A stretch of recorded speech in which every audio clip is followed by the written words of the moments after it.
Hey, what's up, Midnight Crew? It's your friendly neighborhood conspiracy concierge, James, back with another episode of Midnight in the Mountains. Buckle up because tonight we're taking a leisurely joyride through the shadowy back roads of political history. And, spoiler alert, there are no rest stops, only bad decisions and dark revelations. So, you may have heard that an audio recording recently surfaced implicating Lyndon B. Johnson in the assassination of JFK. That's right, folks. The dude who got promoted to president without even updating his LinkedIn profile might have had a darker origin story than we thought. This tape isn't your typical confess while drinking whiskey and playing poker kind of deal, though honestly, I wouldn't be surprised if bourbon was involved. The recording features a conversation where someone casually mentions that LBJ ordered JFK's assassination and hired Mike Wallace to get the job done. Yeah, that Mike Wallace, as if interviewing politicians wasn't ruthless enough. But hey, who among us hasn't outsourced a task when things got a little hectic? Forget Uber Eats. LBJ was out here calling assassinations are us. It's like, hi. The worst Yelp review waiting to happen. Service was discreet, but cleanup was a mess. 2 stars. And the conversation just gets darker. Apparently the guy on the recording feels real bad about following LBJ's orders. And by bad, I mean he's carrying enough guilt to make a Catholic priest blush. Sure good to see you. How's life treating you today? Well, Saul, it's been a pretty touch-and-go situation. Lyndon and I have had quite a few unpleasant words here lately over the deal that he hired Mike Wallace to assassinate the president.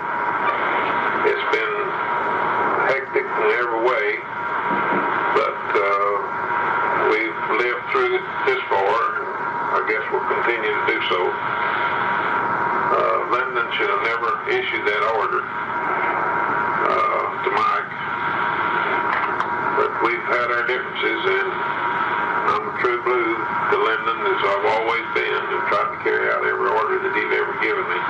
But this is one I'll probably never be able to forget.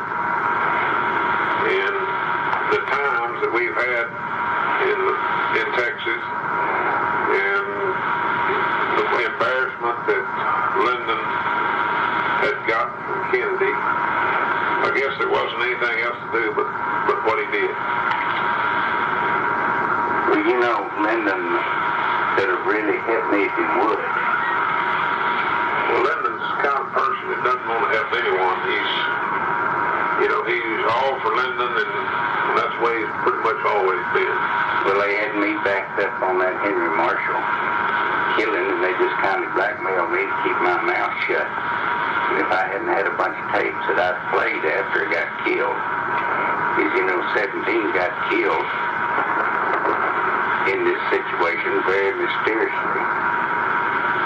And I've done a lot of time, and I've lost a lot of money, and it's hurt my family a whole lot. And it's really got me disgusted with Lyndon in one way. In one way, I feel real sorry. He even mentions how the whole situation hurt his family and cost him a lot of money. Look, buddy, I'm not saying I support presidential assassinations, but if you're going to ruin your life, at least have some decent compensation. Like, where was your loyalty bonus? Then there's this part about Henry Marshall, a name that pops up like an unwanted X in every conspiracy thread. Apparently the government was blackmailing this guy into keeping quiet about a murder. Classic government overreach, if you ask me. Why solve one crime when you can just add more to the pile? And you've got to love the sheer audacity of these conversations. It's like they were just spitballing crimes over brunch.